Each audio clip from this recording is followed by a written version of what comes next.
Puedes tomar tu asiento. Bien, estamos en un punto muy crítico en la narrativa de Crónicas. Estamos a punto de conocer el peor rey de Judá, el peor rey de Judá. Judá y el reino de Judá va a caer en su punto más bajo, el momento más trágico, más doloroso. Pero al mismo tiempo, tras la muerte de este rey, el rey Acaz, su hijo Ezequías va a ser, después de David y Salomón, en la narrativa de Crónicas, es al rey al que más capítulos se le dedican. Es el rey que de alguna manera reavivó la esperanza de la nación de Judá y que trajo reformas como ningún otro rey después de David y Salomón. En realidad, Ezequías actúa como una especie de David y Salomón juntos. Se convierte en este rey modelo. Sin embargo, Judá se está perfilando hacia el exilio. Y ni siquiera las reformas de Ezequías, con todo y que van a ser las reformas más profundas, serán suficientes. Veremos después de la muerte de Ezequías, no lo vamos a ver el día de hoy, pero después de la muerte de Ezequías nos vamos a dar cuenta que en realidad Judá tiene una enfermedad, por decirlo así, una enfermedad que parece ser incurable y que necesitarán algo mucho más que solo reformas. Necesitarán en realidad un nuevo corazón. Pero eso lo veremos al final de Crónicas. Bueno, hemos estado revisando una serie de reyes alrededor de un ciclo de apostasía que se ha introducido en Judá. Desde Josafat, que fue un buen rey, pero emparentó con la casa de Acab y con su reino ilegítimo y su liderazgo ilegítimo. Hemos visto cómo el pecado, la idolatría, la rebelión se introdujo en Judá. Y a pesar de que ha habido reyes que han tenido un buen reino, hemos visto una sucesión de reyes que empiezan bien pero terminan muy mal. Como el rey del capítulo anterior, lo que vimos la semana pasada, Usías. Usías fue un rey que comenzó demasiado bien, pero su buena fama terminó cuando decidió entrar en el templo y en su orgullo y su soberbia trató de tomar un lugar que no le correspondía y su fama terminó de ser un gran rey en ser el rey leproso que no pudo atender más el reino por su orgullo y su pecado. Acaz es el último de este proceso de corrupción y apostasía que comenzó con el momento en que se alió Judá con Israel. Y Acaz es el peor rey de todos ellos. De hecho, mira cómo se presenta su reino en el capítulo 28, verso número 1. Dice, de 20 años era Acaz cuando comenzó a reinar, 16 años reinó en Jerusalén, mas no hizo lo recto ante los ojos de Jehová como David su padre. Antes anduvo en los caminos de los reyes de Israel y además hizo imágenes fundidas a los Baales. O sea, tenemos primer versículo y ya se nos indica que el reinado de Acaz es uno terrible, de corrupción, de un periodo oscuro en esta historia, la historia de Israel. Pero no nos vamos a quedar solamente con ver este periodo de oscuridad, sino también vamos a ver ese nuevo comienzo que Dios le da a su pueblo a través de Ezequías. Entonces hoy examinaremos el capítulo 28 y 29 y veremos el comienzo, un nuevo comienzo en Judá, pero que lamentablemente a lo largo de toda la historia aún no será suficiente, pero Ezequías apunta al verdadero nuevo comienzo cuando Jesús, el verdadero rey, le ponga fin a la maldad y a la injusticia. Entonces, ¿te parece si oramos y examinamos estos dos capítulos juntos? Gracias, Señor, por este tiempo que nos regalas para poder revisar tu palabra, para poder aprender de ella, para poder permitir que transforme nuestra manera de pensar, de vivir. Gracias, Señor, porque no nos dejaste ciegos, no nos dejaste sin dirección, nos has dado tu palabra, Señor. que es esa lumbrera a nuestro camino y que nos alimenta, nos guía en su consejo. Y te damos gracias por esto. Que tu Espíritu pueda hablarnos esta noche por medio de ella y pueda convencernos de nuestra necesidad de ti, Señor, y pueda guiarnos a ti, Señor. Te lo rogamos. Amén. Ok, capítulo 28, los primeros 4 versículos se nos presenta el reinado de Acaz. Vamos a comenzar el verso 1, vamos a releerlo. De 20 años era Acaz cuando comenzó a reinar. 16 años reinó en Jerusalén, mas no hizo lo recto ante los ojos de Jehová como David su padre. Antes anduvo en los caminos de los reyes de Israel y además hizo imágenes fundidas a los Baales. Quemó también incienso en el valle de los hijos de Hinnom e hizo pasar a sus hijos por fuego, conforme a las, mira esta palabra, abominaciones de las naciones que Jehová había arrojado de la presencia de los hijos de Israel. Asimismo sacrificó y quemó incienso en los lugares altos, en los collados y debajo de todo árbol frondoso. No habíamos visto descripciones tan terribles en los reyes de Judá como hasta este momento, y habíamos visto reyes malos en Judá, pero Acaz es de los más perversos. De hecho, se nos da en el resumen de su reinado, en la evaluación de su reinado, mejor dicho, se nos dice que no solamente fue su estilo de vida contrario completamente al de el modelo del rey David, y no solamente anduvo en los caminos de los reyes de Israel, es decir, el reino ilegítimo idólatra de Israel, sino fue más allá en su perversidad. Estuvo dispuesto a imitar las costumbres de sus vecinos, trayendo aún más corrupción. Y es la primera vez en Crónicas que se usa esta palabra respecto a las prácticas de un rey en Judá. Introdujo abominaciones en Judá, es decir, hizo lo que es repugnante a los ojos de Dios. Es terrible. ¿Qué cosas se nos dice que hizo? Una, hizo imágenes por todos lados a los Baales, es decir, Baal era el dios principal dentro del panteón de los habitantes de la tierra de Canaán, e hizo Baales, hizo estatuas, llenó de idolatría a Judá, en pocas palabras. Número 2, esto es abominable. Ofreció a sus hijos en fuego en el valle de Hinnom, es decir, introdujo la práctica del sacrificio humano, especialmente el sacrificio de niños. Esto era, a los ojos de Dios, dijimos, repugnante.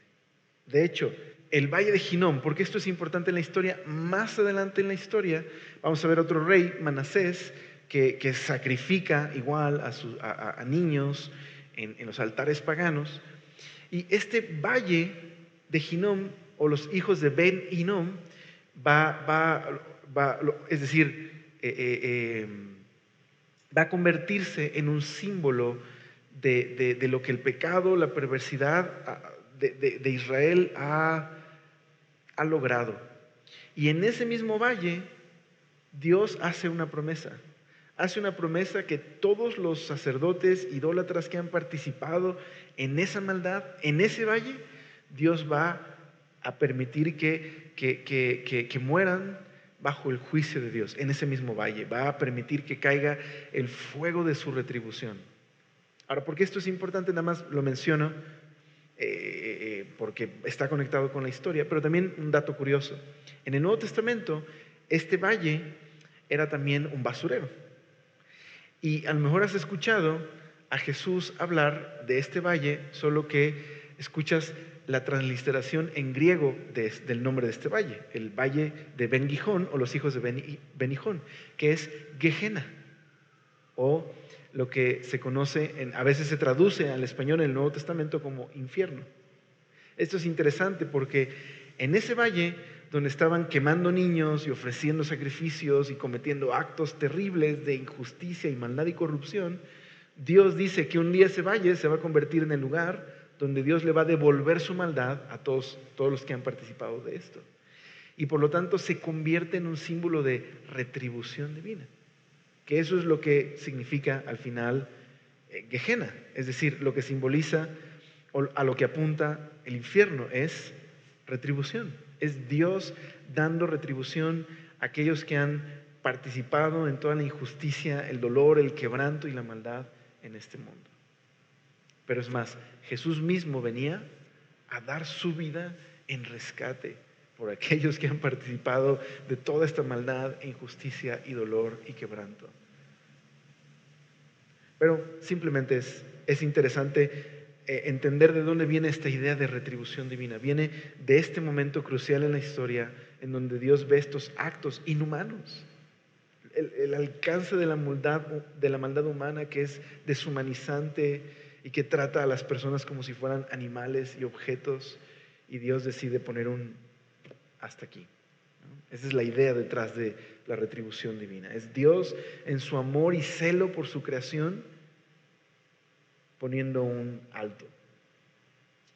Entonces, bueno, esto es lo que está sucediendo en el valle de Gijón, de los hijos de Gijón. Está estos hombres y este rey Acaz participando de toda esta maldad. ¿Qué más hace? Pone altares a otros dioses, y va a llegar su maldad a tal grado que va a clausurar el templo y va a convertir a la nación de Judá, por decirlo así, en un altar dedicado a otros dioses. Este es el rey más perverso que vio Judá. Entonces Dios no solamente lo compara con los reyes de Israel. Lo que dice el autor de Crónicas es que superó a la maldad de los reyes de Israel. Este rey no solo fue infiel, fue terriblemente infiel a Dios y condujo a la nación hacia esta corrupción, dando la espalda a Dios. Así que, ¿qué hace el Señor? Como hemos aprendido en Crónicas, los reyes que son fieles, Dios trae paz y prosperidad a su reino. Los reyes que se olvidan del Señor y dan la espalda a Dios, Dios trata con ellos. Dios envía una disciplina a estos reyes con el propósito de que puedan abrir sus ojos y puedan volver al Señor. Algunas veces estos reyes se arrepentían y algunas veces estos reyes no se arrepentían, sino endurecían su corazón. Ok, ¿qué sucede? Bueno, dice el verso 5. Por lo cual Jehová su Dios lo entregó en manos del rey de los sirios, los cuales lo derrotaron y le tomaron, dice, gran número de prisioneros que fueron llevados a Damasco. Fue también entregado en manos del rey de Israel, el cual lo batió con gran mortandad. Entonces, en el resto de esta segunda sección del capítulo 28, se nos dice que Dios permitió que ejércitos invasores invadieran Judá y se llevaran cautivos exiliados. Permitió esta humillación. Sin embargo, Acaz no se arrepintió. Bueno, la semana pasada te decía que el profeta que está, digamos, en su ministerio en este momento, del más importante, digamos, o de quien tenemos una referencia importante en Crónicas, es el profeta Isaías. De hecho, les dejé una tarea, no sé si recuerdan, si te animabas a leer todo Isaías. Bueno, si leíste los primeros capítulos de Isaías, y te animo, todavía puedes hacer esa tarea durante el resto de Crónicas. Y después de Crónicas también puedes leer Isaías, no te preocupes, no tienes que entregar la tarea, no pasa nada. Pero Isaías capítulos 6 al 8 son los capítulos donde se describe este momento con este rey, el rey Acaz. Y lo que nos dice Isaías es que esto estaba pasando en el reino del norte, ¿ok? Mientras Acaz era el rey. Bueno, el reino del norte estaba aliándose con la nación de los sirios, con Damasco. Se estaban aliando para tratar de resistir al nuevo Gandaya en el vecindario, el imperio asirio. El imperio asirio estaba creciendo de una manera exponencial y estaba siendo un gran imperio, y aparte los asirios eran terribles, eran crueles. Así que los sirios e Israel se unen para resistir al imperio de Asiria. Y eso es lo que está sucediendo en el escenario político. Y lo que tratan de hacer es de unir a Judá en esa alianza. De hecho, los presionan para cooperar y para unirse a esta alianza y resistir al imperio de Asiria. Pero los de Judá, pues evidentemente están sufriendo de esta invasión. Detrás de todo esto, de lo que está sucediendo en el escenario político, en realidad, ¿qué está pasando? Dios está permitiendo que los sirios e Israel invadan Judá como una disciplina para llamar la atención de este rey.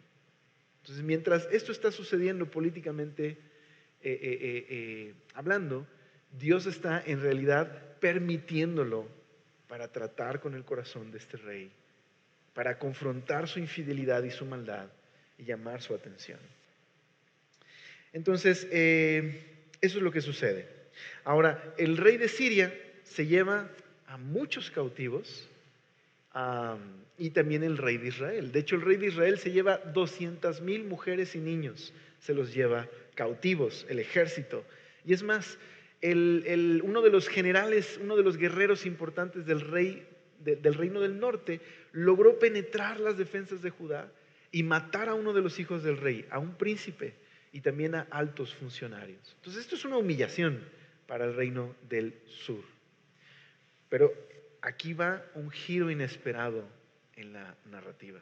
¿No te encantan cuando en una historia hay un giro y pasa algo que no te esperabas? Bueno, algo así sucede en esta historia. Israel se lleva cautivas a todas estas mujeres y niños, es una tragedia, es algo horrible. Dios lo permitió por la maldad del rey de Judá, pero mira lo que sucede en la historia. De pronto aparece un profeta que vive en el reino del norte. Dice el verso 9: había entonces allí un profeta de Jehová que se llamaba Obed, el cual salió delante del ejército cuando entraba en Samaria y les dijo: he aquí Jehová, el Dios de vuestros padres, por el enojo contra Judá, los ha entregado en vuestras manos. Y vosotros los habéis matado con ira que ha llegado hasta el cielo. Es decir, el profeta Obed está viviendo en Israel, lo cual ya es, ¿qué hace un profeta viviendo ahí en un lugar tan difícil donde se persiguen a los profetas? Es decir, los auténticos profetas de Dios. Pero ahí está Obed y se levanta para dar esta palabra de Dios, para decirles, ok, les voy a decir una cosa. La razón por la que ustedes tuvieron éxito contra la nación de Judá es porque Dios les permitió tener éxito a ustedes, como una disciplina contra ellos. Pero ustedes se les pasó la mano. Ustedes fueron terriblemente crueles y malvados. Así que Dios está pensando ahora devolverles el mal a ustedes. No está mal que traten a los de Judá como esclavos cuando son en realidad sus hermanos, porque el reino del norte pues son hermanos de los del reino de Judá y los están tratando como prisioneros de guerra. Entonces mira lo que dice el verso número 10. Y ahora habéis determinado sujetar a vosotros, a Judá y a Jerusalén como siervos y siervas. ¿No habéis pecado vosotros contra Jehová vuestro Dios? Oídme pues ahora y devolved a los cautivos que habéis tomado de vuestros hermanos, porque Jehová está airado contra vosotros. Okay. ¿Qué sucede regularmente cuando un profeta habla en el reino del norte? ¿Lo escuchan? No, regularmente lo matan o lo persiguen o no le hacen caso. Estamos hablando del reino idólatra del norte, del reino ilegítimo. Bueno, aquí está el giro en la historia. Dice el verso número 12. Entonces se levantaron algunos varones de los principales de los hijos de Efraín: Azarías, hijo de Johanán; Berequías, hijo de Mesilemot; Ezequías, hijo de Salum; y Amasa, hijo de Hadlai, contra los que venían de la guerra. O sea, se levantaron y salieron a interceptar al ejército que traía a los cautivos. Y les dijeron: no traigas aquí a los cautivos, porque el pecado contra Jehová estará sobre nosotros. Vosotros tratáis de añadir sobre nuestros pecados y sobre nuestras culpas, siendo muy grande nuestro delito y el ardor de la ira contra Israel. Entonces el ejército dejó los cautivos y el botín delante de los príncipes y de toda la multitud. Y se levantaron los varones nombrados y tomaron a los cautivos del despojo y del despojo vistieron a los que de ellos estaban desnudos, los vistieron, los calzaron, les dieron de comer y de beber, los ungieron y los condujeron en asnos a todos los débiles y los llevaron hasta Jericó, ciudad de las palmeras, cerca de sus hermanos, y ellos volvieron a Samaria. O sea, no solamente escucharon al profeta y se sintieron culpables y reconocieron su maldad. O sea, lo que dijeron estos príncipes es, ya de por sí tenemos culpa contra Dios. ¿Quieren añadir más delitos al esclavizar a nuestros hermanos? Regrésenlos. Entonces, ¿estás de acuerdo que pudieron haber dicho, ok, váyanse de regreso? No, agarraron vestidos y los vistieron, curaron sus heridas, les dieron de comer, los trataron con gentileza y bondad y los escoltaron hasta cierto lugar. ¿Sabes qué está sucediendo aquí? Algo inesperado. Israel, el reino ilegítimo, se está comportando como debía ser siempre desde un principio Israel, un pueblo de generosidad, gentileza, de amor al prójimo. Israel está haciendo por un momento lo que siempre debió ser, por un momento. Pero ¿sabes por qué esto está aquí en esta historia? ¿Cuál es el reino legítimo? El de Judá.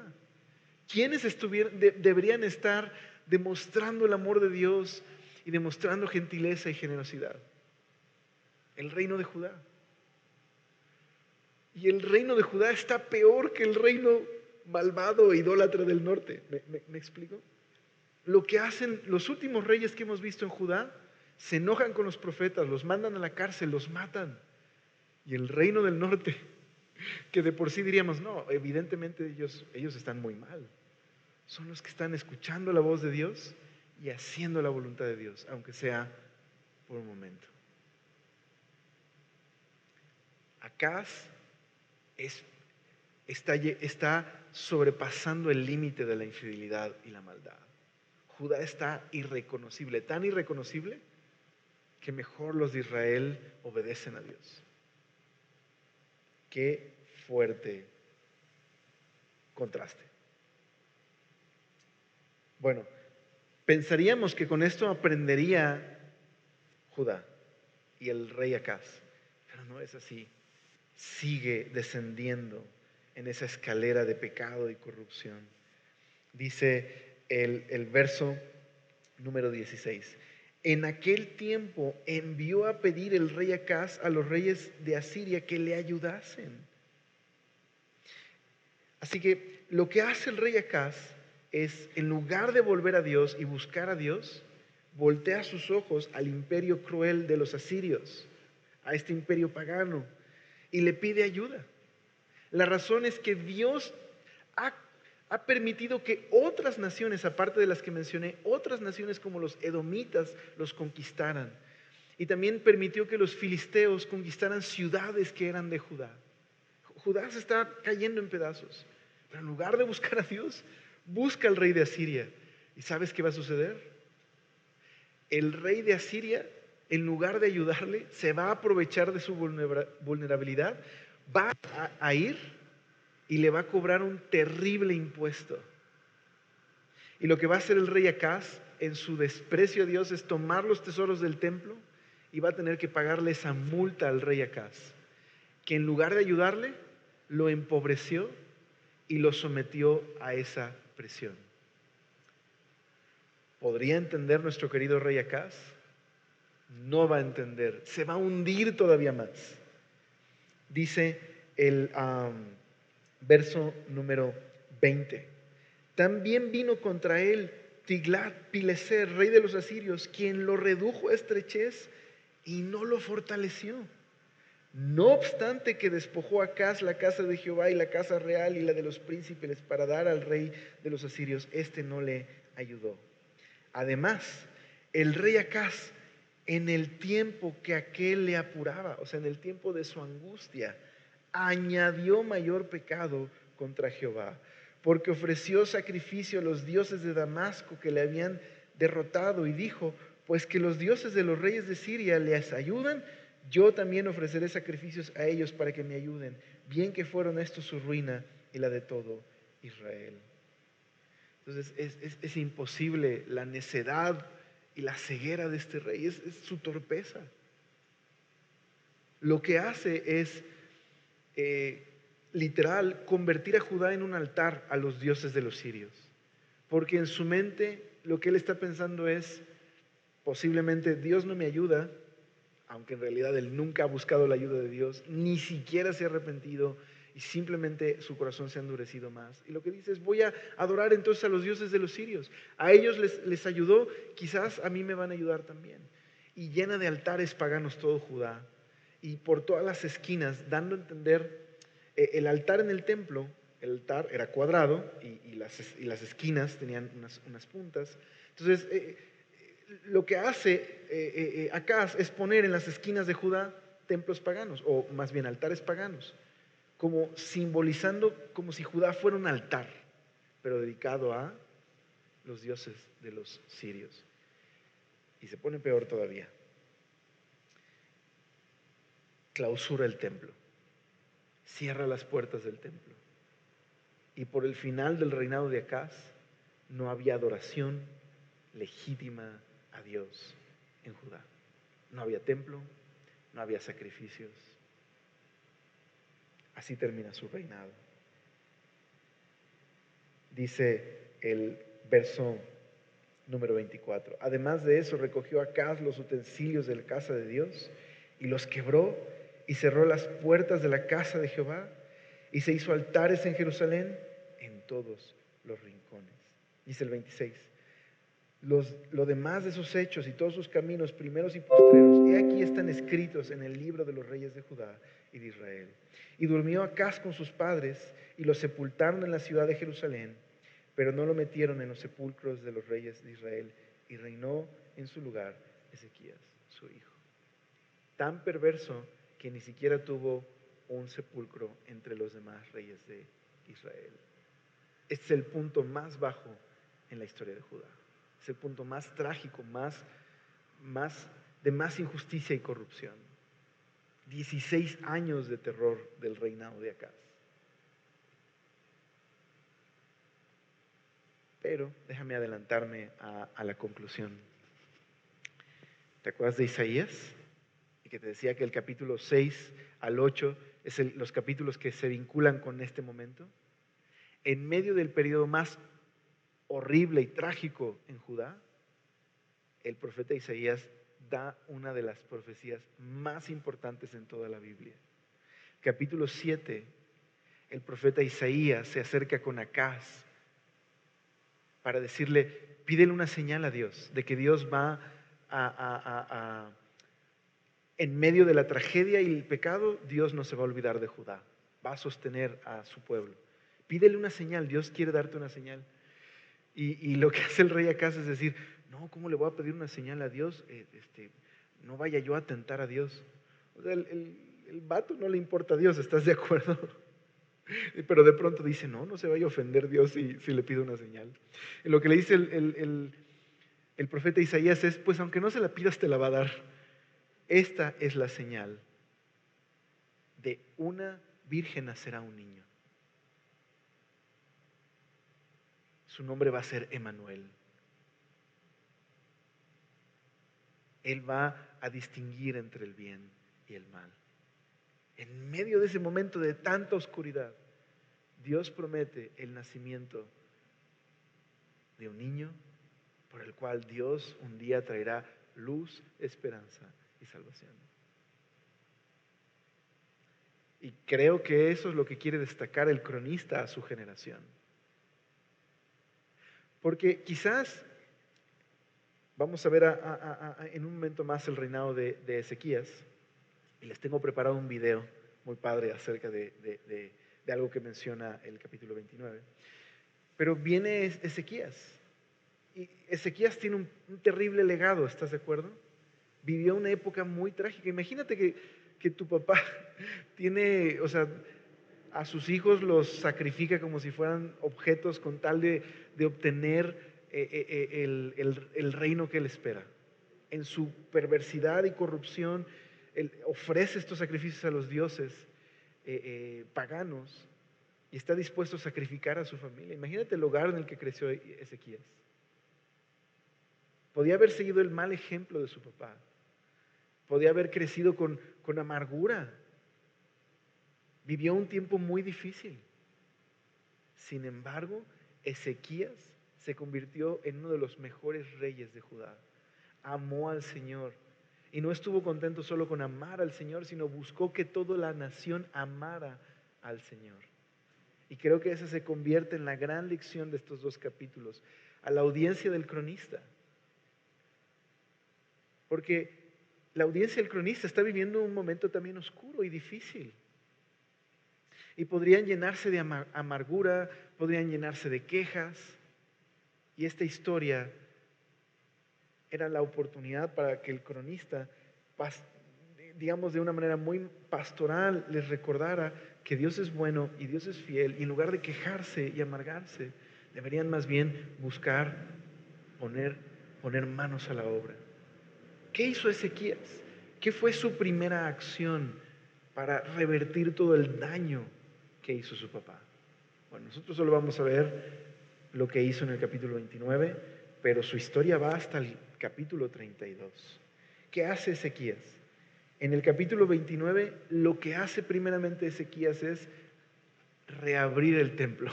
Es lo primero que hace, rededicar el templo. En el capítulo 30, lo que hace Ezequías es celebrar la Pascua como tenía siglos que no se celebraba. Y cuando digo siglos no estoy exagerando, cientos de años que no se celebraba como anteriormente se había estipulado en la ley. Y no solo eso, sino que también Ezequías reorganiza la vida de todo Judá alrededor de la adoración en el templo. Entonces en el capítulo 29 dice, el verso 1, comenzó a reinar Ezequías siendo de 25 años y reinó 29 años en Jerusalén. El nombre de su madre fue Abías, hija de Zacarías, e hizo lo recto ante los ojos de Jehová conforme a todas las cosas que había hecho David su padre. Es la manera del cronista de decir, Ezequías era exactamente lo opuesto a su papá. Dice, en el primer año de su reinado, en el mes primero, o sea, lo primero que hizo cuando subió al poder, lo primero que hizo, abrió las puertas de la casa de Jehová y las reparó. Eso fue lo primero que estaba en su corazón. Darle a Dios el lugar correcto como el rey verdadero y legítimo. Y la adoración a Dios, restaurarla entre el pueblo. Eso fue lo primero que hizo. Su primer proyecto, restaurar el corazón de la nación a Dios. Reconciliar a la nación con el Señor. ¿Cómo lo va a hacer? Pues dice el verso 4. E hizo venir a los sacerdotes y levitas y los reunió en la plaza oriental y les dijo, les da un discurso, oídme levitas, santificaos ahora y santificad la casa de Jehová, el Dios de vuestros padres, y sacad del santuario la inmundicia, porque nuestros padres se han rebelado y han hecho lo malo ante los ojos de Jehová nuestro Dios, porque le dejaron y apartaron sus rostros del tabernáculo de Jehová y le volvieron las espaldas. Y aún cerraron las puertas del pórtico y apagaron las lámparas y no quemaron incienso ni sacrificaron holocaustos en el santuario al Dios de Israel. Por tanto, la ira de Jehová ha venido sobre Judá y Jerusalén y los ha entregado a turbación y a execración y a escarnio, como veis vosotros con vuestros ojos. Y he aquí nuestros padres han caído a espada y nuestros hijos y nuestras hijas y nuestras mujeres fueron llevadas cautivas por esto. Ahora pues, yo he determinado hacer pacto con Jehová, el Dios de Israel, para que aparte de nosotros el ardor de su ira. Hijos míos, no os engañéis ahora, porque Jehová os ha escogido a vosotros para que estéis delante de él y le sirváis y seáis sus ministros y le queméis incienso. Qué bello discurso de Ezequías. Básicamente el discurso de Ezequías es el siguiente: esta condición tan trágica en la que estamos tiene una razón. Le dimos la espalda a Dios y ocultamos nuestro rostro de él. Ese lenguaje de darle la espalda a Dios y ocultar el rostro es un lenguaje que todos entenderían, porque es el mismo lenguaje que se usa en el Éxodo, cuando al momento en el que Moisés estaba recibiendo la ley de Dios y Dios había entrado en una relación especial con su pueblo y estaba tardando en bajar, el pueblo dijo: seguro Moisés ya se murió, vamos a ser dioses y vamos a darle gracias a esos dioses en lugar de adorar al Señor. Y se hicieron becerros de oro y literal lo que sucedió es que se desenfrenaron. O sea, perdieron el control en su corrupción y su inmoralidad. Eso es lo que había sucedido con Acaz. Habían perdido el control y se habían entregado a la inmoralidad. Habían dado la espalda a Dios y habían quitado su rostro. Entonces, ¿cómo respondió Dios? Dice: con el ardor de su ira. Pero una vez más, por eso mencioné lo del valle de Ben Gijón. La ira de Dios aquí no es como: ya no me quieren, pues yo tampoco. Chusma, chusma. ¿Sí me explico? La ira de Dios aquí es un acto de su justicia. Es decir, Dios en su dolor al ver lo que el pecado y la corrupción y la maldad estaba ocasionando en Judá. El pueblo que tenía que ser luz había caído tan bajo que estaban llevando prácticas deshumanizantes. ¿Me explico? Estaban corrompiendo el mundo de Dios. Y es Dios en su justicia que puso un alto. ¿Okay? Eso es lo que significa el ardor de su ira. Es un acto de la compasión de Dios poniendo un freno a las víctimas de la injusticia y el dolor, pero también confrontando la maldad de su pueblo y su pecado. Dios está juzgando la maldad. Pero entonces Ezequías dice: esto es lo que tenemos que hacer. Necesitamos reconocer nuestra maldad y volver a Dios. ¿Te acuerdas que había dicho Salomón cuando dedicó el templo? Salomón oró y le pidió al Señor: Señor, por favor, que si tu pueblo un día se olvida de ti y los mandas al exilio, si oran a ti y voltean sus rostros a ti, Señor, que tú escuches su oración. Y lo que le contesta a Dios es eso, en 2 de Crónicas 7:14. Si mi pueblo se humilla y se arrepienten, yo voy a oír su oración y yo voy a perdonarles, restaurarles y sanar su tierra. Acaz nunca volvió al Señor. Ezequías entendía lo que tenía que hacer. Ezequías está promoviendo un avivamiento y lo primero que va a hacer es dedicar una vez más el templo a Dios. Entonces, este es el proyecto. Reúne a todos los levitas, los que estaban encargados del templo. Y aquí es donde Ezequías es una especie de David y Salomón juntos. ¿Qué hizo David? David preparó la construcción del templo y organizó a los levitas. ¿Qué hizo Salomón? Construyó el templo y lo dedicó a Dios. Ezequías está imitando los pasos de David y Salomón. Ezequías organiza a los levitas, traza el plan. ¿Cuál es el plan? Reabrir el templo, rededicar el templo. Y ese proceso implica lo siguiente: tienen que purificar el templo de toda la injusticia, la inmundicia, quitar todo lo que pueda ser perverso. Eso significa rededicar instrumentos a Dios, sacar instrumentos paganos del templo, y esto les va a llevar como 16 días. Eso significa que estaba muy mal el estado espiritual del lugar. 16 días. Pero hay una nota muy interesante. En el capítulo 29 se nos dice que hicieron todo esto el primer día del año nuevo del primer mes. hicieron comenzó el proceso de rededicar el templo a Dios. ¿Sabes? Eso es muy significativo. Es como si el cronista quisiera decirte, Ezequías es como un nuevo comienzo. Ezequías está dándole una nueva oportunidad. Así que, ok, el capítulo se enfoca en eso, en los levitas, rededicando el templo, lavando instrumentos, limpiando el templo, reparando lo que está roto. Y cuando por fin termina todo ese proceso, dice el verso número 20. Dice, y levantándose de mañana, el rey Ezequías reunió a los principales de cada ciudad y subió a la casa de Jehová y presentaron 7 novillos, 7 carneros, 7 corderos, 7 machos cabríos para expiación por el reino y por el santuario y por Judá. Y dijo a los sacerdotes hijos de Aarón que lo ofreciesen sobre el altar de Jehová.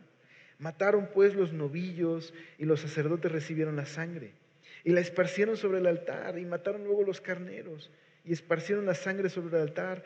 Asimismo mataron los corderos y la esparcieron la sangre sobre el altar. Después hicieron acercar delante del rey de la multitud los machos cabríos para la expiación y pusieron sobre ellos sus manos. Y los sacerdotes los mataron e hicieron ofrenda de expiación con la sangre de ellos sobre el altar. Y eso es lo importante. Para reconciliar a todo Israel.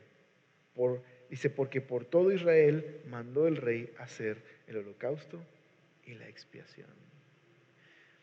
Entonces, toda esta larga sección del capítulo 29 es la rededicación del templo y luego Ezequías, lo que hizo Salomón, ofrecer sacrificios de acción de gracias, ofrecer sacrificios dedicados a Dios y ofrecer sacrificios de expiación, es decir, aquellos que tenían que ver con el pecado y con reconciliar a toda la nación a Dios.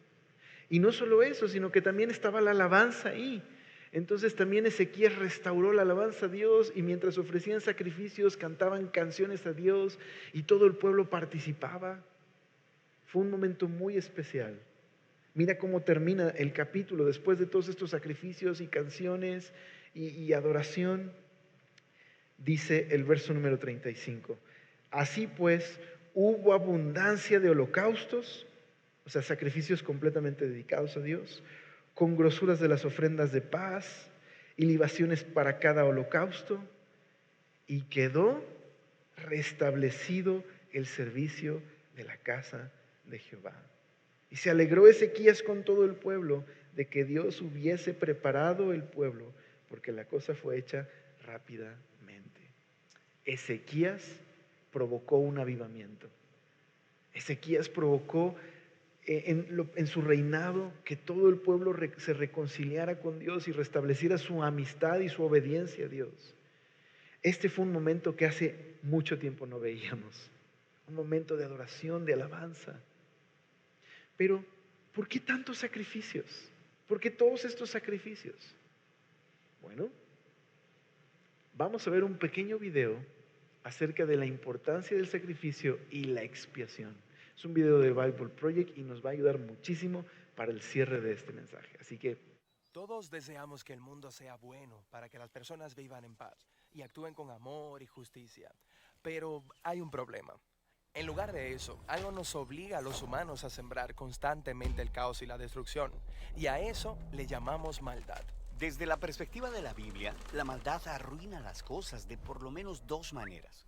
Hay un efecto directo en nuestra maldad, como cuando alguien le roba a otra persona, creando injusticia. Entonces, esa persona está en deuda para poder compensar lo que ha hecho. Pero hay otro efecto indirecto de la maldad, porque esa persona también ha arruinado el ambiente de la relación, creando una falta de confianza. Hay daño emocional. Es como el vandalismo, y esa persona también tiene que compensar eso. Pero muchas personas piensan, hey, Dios es bueno, Él debería ser quien elimine toda la maldad en el mundo. Pero seamos honestos, me refiero a que el mal que veo por todos lados es el mismo mal que está dentro de mí. Todos hemos contribuido y lo seguimos haciendo. Así que eso nos pone en un aprieto. Si Dios va a eliminar la maldad del mundo, nos tendrá que eliminar a nosotros. Y esto es lo más impresionante de la historia de la Biblia. Este Dios es tan bueno que no solo va a eliminar la maldad del mundo, Él lo va a hacer sin destruir a la humanidad. ¿Y cómo va a ser eso? Temprano en la historia de la Biblia se nos presenta eso de los sacrificios animales, lo que sé que suena extraño para nosotros, pero para los israelitas era un símbolo muy poderoso de la justicia y la gracia de Dios.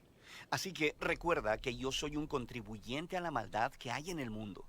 Yo debería ser eliminado, pero Dios está permitiendo que la vida de este animal sea un sustituto.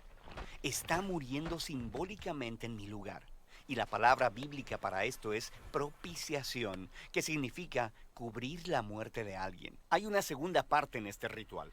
Recuerda que la maldad también causa vandalismo relacional, y en la Biblia esa idea se describe como contaminar o profanar la tierra y hacerla impura. Así que el sacerdote lavaría simbólicamente el vandalismo, rociando la sangre del animal en diferentes partes del templo. Así que la sangre del animal está limpiando. Recuerda que esto es un símbolo al que no estamos acostumbrados. La sangre representa la vida. El rociar la sangre es una representación de cómo Dios está limpiando esas consecuencias indirectas del mal en su comunidad. En la Biblia, este proceso se llama purificación. Así que el templo en la tierra ahora se convierte en un espacio limpio, donde Dios y su pueblo pueden vivir juntos en paz. Así que este ritual arregla las cosas entre Israel y Dios. Más que eso, los israelitas experimentan el amor de Dios y su gracia a través de estos símbolos. De manera ideal, al ser perdonados, esto los llevaría a convertirse en personas de amor y gracia. Cierto, eso es lo ideal, pero no siempre fue así. Cierto, así que el profeta Isaías habla mucho de esto. Él abre su libro diciendo que los sacrificios continuos de los israelitas se habían vuelto insignificantes,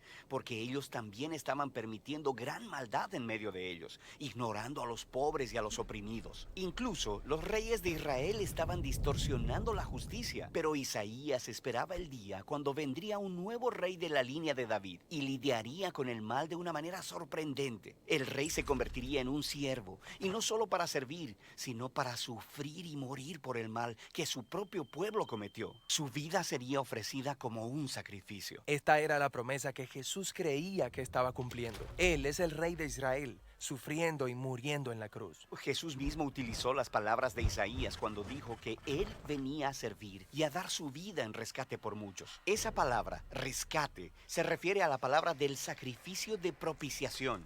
Por todo el Nuevo Testamento, escuchamos cómo la muerte de Jesús fue un sacrificio propiciatorio por nosotros. Cubrió la deuda que los humanos teníamos con Dios por contribuir a toda la maldad y la muerte en este mundo. Pero los autores del Nuevo Testamento también hablan de que la muerte de Jesús proveyó purificación. Escuchamos que la sangre de Jesús es un símbolo de que su vida tiene la habilidad de lavar el vandalismo que la maldad ha causado en nosotros y alrededor de nosotros. Así que ahora podemos vivir en paz con Dios. De manera que ese es el significado detrás de la muerte de Jesús. Pero hay más. Sí, el Nuevo Testamento hace la poderosa declaración de que la muerte de Jesús no fue el final. Él es el sacrificio que rompió el poder de la muerte y la maldad, lo que significa que Él sigue viviendo para ofrecer su vida a cualquiera que la acepte. Él es el sacrificio perfecto al que todos los sacrificios anteriores estaban apuntando. Por Jesús, los cristianos dejaron de participar en los rituales de sacrificio de animales. Pero les fueron dados nuevos rituales. Hay dos rituales que Jesús enseñó a sus seguidores. El primero se llama bautismo. Así como Jesús murió, el entrar en el agua se convierte en una conexión que ahora tienes con su muerte. Al salir del agua, tú, por así decirlo, resucitas con Jesús. El bautismo es el ritual sagrado que une tu historia con la muerte de Jesús y su resurrección. El segundo ritual se llama la Cena del Señor, el cual es una recreación de la última cena de Jesús con sus discípulos. Él usó el pan y el vino para retratar su muerte venidera como sacrificio. Ahora, los seguidores de Jesús toman el pan y la copa regularmente para recordar y participar en el poder de la muerte de Jesús y en su vida. Así que estos rituales nos recuerdan del amor de Dios y nos exhortan a vivir una vida de amor y gracia. Pero hacen más que eso. Ellos nos conectan a una nueva fuente de vida. El mismo poder que levantó a Jesús de los muertos es el que puede lidiar con la maldad en nuestras propias vidas y transformarnos en las personas que viven vidas de amor y paz.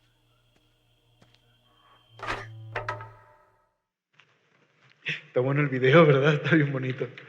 Son una bendición los de Bible Project y usamos mucho sus videos en Semilla. Pero creo que ese video nos iba a ayudar mucho a entender el propósito de los sacrificios y esta idea de purificación y limpieza y santificación.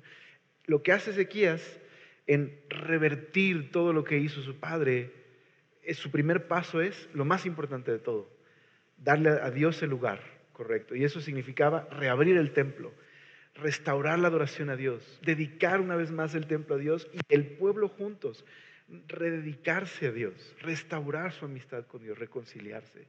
Y esa era la idea de los sacrificios. Entonces yo quisiera terminar el día de hoy solo meditando lo siguiente. Sin duda alguna, Isaías mostró que ninguno de los reyes de Judá en realidad daría el ancho. Ni siquiera nuestro querido Ezequías, aunque fue uno de los mejores reyes de Judá. Pero aquí estaba la esperanza. La esperanza que el cronista quería poner en el corazón de su audiencia. Falta este hijo, Emanuel. Falta esta promesa en el momento más oscuro y trágico y corrupto de Judá. Dios prometió enviar un niño que nacería, que su nombre sería Dios con nosotros. Qué gran esperanza. También nosotros tenemos la misma esperanza el día de hoy. Vivimos en un mundo, quizás no estamos viviendo la misma situación de vivir bajo una monarquía y el reino de Judá y todo esto, pero vivimos en un mundo corrupto, ¿estás de acuerdo? Donde la maldad, la corrupción, la injusticia, de la que todos los seres humanos participamos, como decía el video, es una realidad. E incluso vemos cómo el pecado corrompe todo. Podemos mirar atrás a nuestra vida sin Cristo, o podríamos mirar nuestro hogar y ver cómo el pecado pues causa daño, destruye relaciones y corrompe todo lo que toca. Pero esta es nuestra gran esperanza. Nuestra esperanza es lo que el Señor hizo por nosotros. Como conclusión, quizás puedes identificarte con Acaz esta noche. A lo mejor no es un rey como lo era Acaz. A lo mejor estás diciendo, bueno, Alex, yo no puse altares a los Baales, ni he sacrificado niños en ningún altar, ni nada. No, quizás no en cuanto a esas prácticas, pero podríamos relacionarnos con Acaz. Podemos ser muy duros con él, ¿verdad? Pero luego nos damos cuenta que es un espejo en donde todos nosotros compartimos este hecho. Cuando endurecemos nuestros corazones, cuando somos desleales al Señor e infieles, cuando buscamos ayuda en otros lugares y no en el Señor, cuando nuestro pecado no solo nos corrompe, sino corrompe a otros y daña a otros a nuestro alrededor. Quizás alguno de ustedes podría identificarse de esta manera.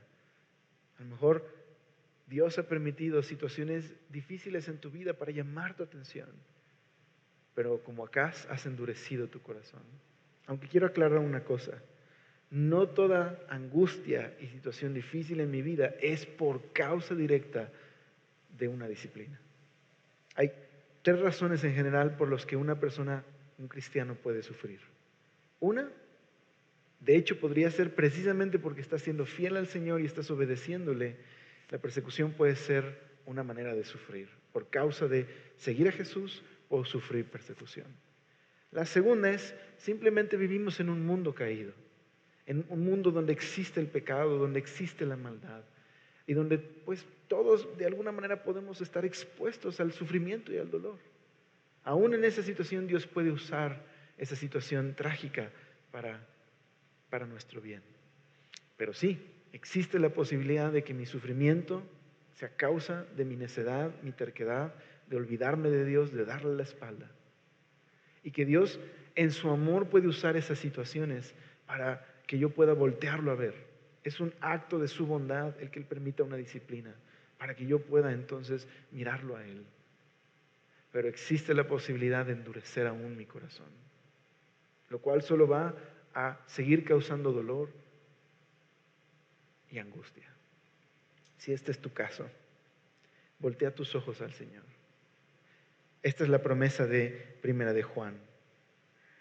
Si confesamos nuestros pecados, Él es fiel y justo para perdonarnos y limpiarnos de toda maldad. Esta es la promesa. Si hoy descubres que has sido infiel al Señor en algún área de tu vida, si descubres que hay corrupción en tu corazón que necesitas tratar con ella, esta es la promesa. Jesús es el Rey que se sacrificó Él mismo, se entregó Él mismo para convertirse en el sacrificio definitivo.